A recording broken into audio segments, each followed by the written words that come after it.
ठाठो बच्चों अस्सलाम वालेकुम। शेमी जमूज हिंदी कौशरी किताब हुंद इंटरनेट सबकुक चूरिम हिस्सु हेस तय ब्रोंठ कन बह हाजिर। बह पर अजुक सबक ठाठो बच्चों। इंटरनेट के खजान मज जानकारी हासिल करित पन्निस कंप्यूटरस मज सामित थावान। इंटरनेट किस खजानस छ सर्वर वनान। हरगाह अस कशीर मज कंस शायरस अदीबस या तमद्दुनी सरगर्मियन मुतलिक कह जानून आसो यसान, अस छु कंप्यूटरस पेठ मतलूब जानकारी हुंद एड्रेस टाइप करुन।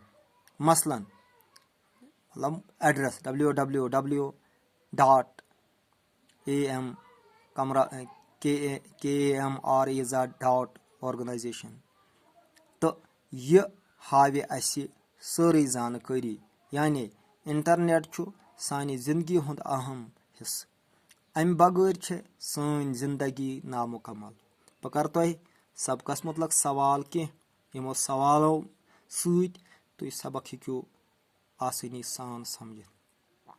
अस कम मज छे जानकारी हासिल करान। अस छे इंटरनेट की खजान मज जानकारी हासिल करान।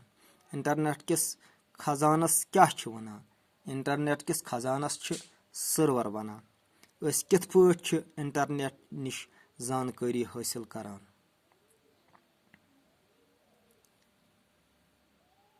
अस छे इंटरनेट यम ते मतलब तंजीम या कुन